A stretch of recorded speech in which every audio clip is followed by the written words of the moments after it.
श्री सच्चिदानंद सतगुरु साईनाथ महाराज की जय। साईं भक्तानुभव में श्री रघुनाथ विश्वनाथ नूलकर के अनुभवों को आगे सुनिए।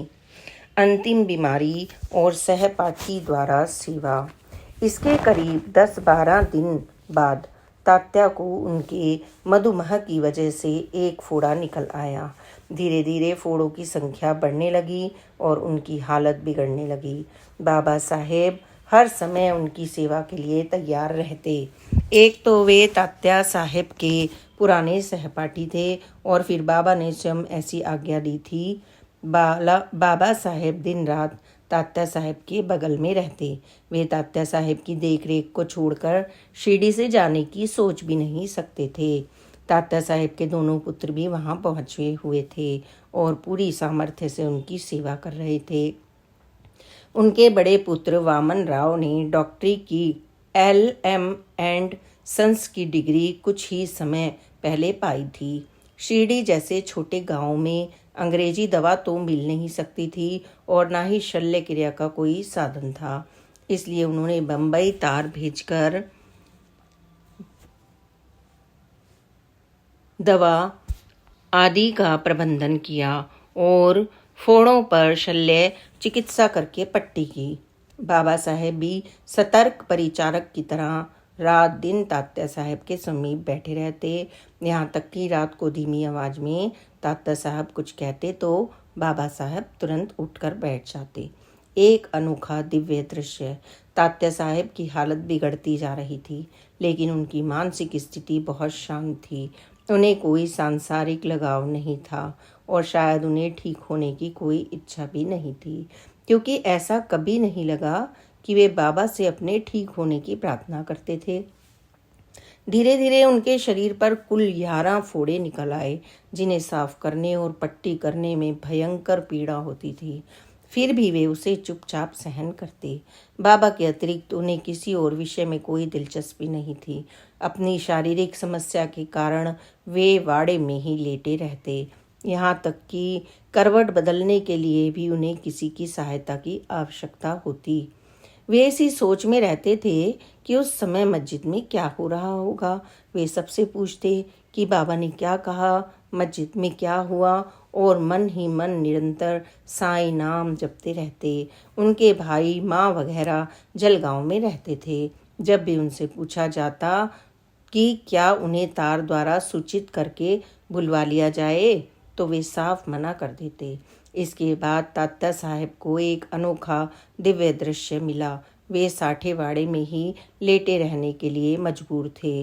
बाबा के दर्शन के लिए उनका मस्जिद तक जाना संभव नहीं था और बाबा भी दिन में 2 बार लैंडी बाग तक अपने निश्चित रास्ते से जाया करते थे, जिसके अतिरिक्त वे शिरडी में किसी भी वाड़े से नहीं जाते थे। बाबा का लेंडी बाग जाने का रास्ता साठेवाड़े के पीछे से होकर निकलता था। जब बाबा वहां से निकलते तो लोग वाड़े से बाहर आकर उनके दर्शन करते थे, क्योंकि तात्या साहब को बाबा के चरणों को देखे हुए कितने ही दिन हो गए थे। इसलिए वो भीतर ही भीतर बहुत दुखी और उदास थे। फिर एक दिन उन्होंने अपने बड़े पुत्र डॉक्टर वामन राव को बाबा से अपनी यह बात कहने के लिए कहा। उनकी इच्छा अनुसार वामन राव ने मस्जिद में बाबा तक तात्या साहब की यह व्यथा पहुंचा दी। जब वामन राव बोले कि तात्या साहब को उनके दर्शन की बहुत आस है, तब बाबा ने कहा, ठीक है, उसे दर्शन होगा, अल्लाह भला करेगा। वामन राव जब मस्जिद में गए तब वहाँ कोई नहीं था। केवल 1-2 छोटे लड़के मस्जिद में खेल रहे थे।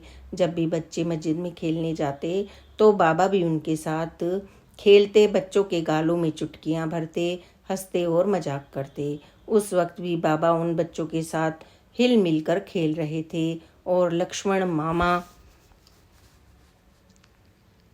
श्यामा के मामा भी, श्री साईं सच्चरित्र अध्याय 13 का पुत्र बप्पा जी भी वहां था।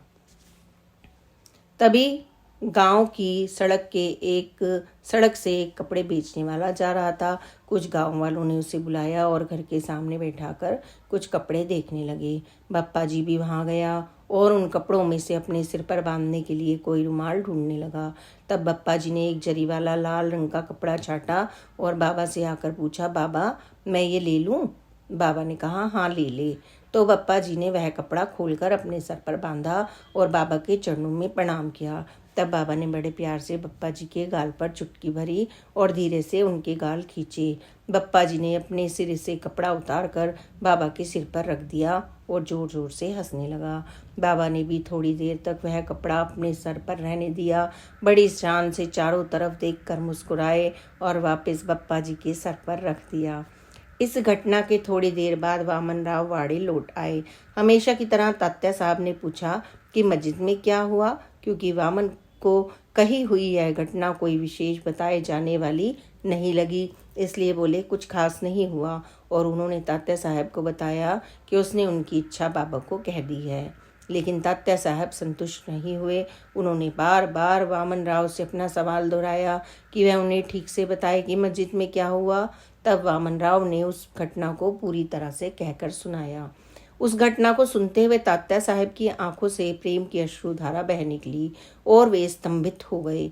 जब वामन राव ने उनसे पूछा, क्या बात है, तो वे बोले, बाबा के पास जाकर कहना कि मुझे दर्शन हो गए। जब उसने उनसे अपनी खास बात खोलकर कहने के लिए कहा गया, तब उन्होंने बताया कि वाड़े में ही लेटे हुए उन्होंने बाबा की वह लीला अपनी आंखों से देखी थी। उन्होंने देखा कि एक बालक ने बाबा के सर पर एक जससंदी का बड़ा सा लाल फूल रखा और बाबा ने वापस उसके सर पर रखा। बाबा ने प्यार से उसके गाल पर चुटकी भरी और हल्के से उसके गाल को खींचा। तब बालक ने वह फूल फिर से बाबा के सर पर रख दिया और उन्होंने वापस उसके सिर पर रख दिया। इस लीला के दिव्य दर्शन से बाबा ने तात्या साहेब की इच्छा को पूर्ण किया। देहांत। लेकिन तात्या साहेब की तबीयत दिन प्रतिदिन बिगड़ती जा रही थी। उनके घर वालों को आशा थी कि बाबा की कृपा से वे ठीक हो जाएंगे।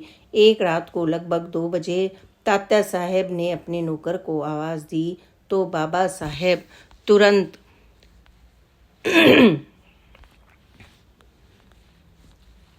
उठकर उनके पास गए। उन्होंने तात्या साहब को पूछा कि वे क्या चाहते हैं, तो तात्या साहब बोले, नीलकंठराव, मैं तुम्हें क्या कहूँ, मुझे लघु शंका हो रही है। अब मैं तुमसे कैसे कहूँ कि मेरे लिए मूत्र पात्र ला दो। इस पर बाबा साहेब ने कहा, हमारी मित्रता में ऐसी घनिष्ठता है, फिर उसमें ऐसी बात का संकोच नहीं रखना चाहिए। ये कहकर उन्होंने तात्या साहब को मदद की। तात्या साहब की आंखों में आंसू भर आए और वे बोले, नीलकंठराव, जब तुम शिरडी आए थे तो क्या तुमने सोचा भी था कि तुम मेरी इस तरह सेवा करोगे? तुम्हारे यहाँ आने पर बाबा ने तुम्हें 3 दिनों तक लगातार शिरडी में ही रुककर मेरी सेवा करने की आज्ञा दी थी। तब किसे मालूम था कि तुम्हें इसी काम के लिए शिरडी में बुलाया गया था। सुबह लगभग 3 बजे उनका दर्द बढ़ गया और कमजोरी बढ़ने लगी। उन्होंने अपने दोनों बेटों को भजन गाने के लिए कहा। दोनों ने हाथों में चिपलिस लेकर भजन गाना शुरू किया। आसपास के कुछ और भक्त भी जग गए और वहां भजन में शामिल हो गए। करीब 1.5 घंटे तक भजन चलते रहे। तात्या साहब चुपचाप आंखें मूंदे हुए भजन सुनते रहे, लेकिन उन्हें थकावट हो रही थी। वामन राव ने उनकी नब्ज जांची तो वह बहुत धीरे चल रही थी। इंजेक्शन देने का विचार किया तो सुई भी टूटी हुई पड़ी थी, इसलिए कुछ नहीं किया। भजन चलते रहे। लगभग सुबह 5 बजे उन्होंने लोगों को रुकने का इशारा किया और बेटों को पास बुलाकर धीमी आवाज में कहा कि वे तुका का वही अभंग सुनना चाहते हैं जिसका भाव इस प्रकार है, हे देव ठहरो और मेरी आंखों के सामने खड़े रहो, मैं तुम्हें देख भर लूं। उनके पुत्रों ने वही अभंग बार बार दोहराया। तात्या साहब उन क्षणों में आनंद भाव से भरे हुए थे। तात्या साहब की धर्मपत्नी, अन्य परिवार के सदस्य और काका साहब भी वहां पर उस समय उपस्थित थे।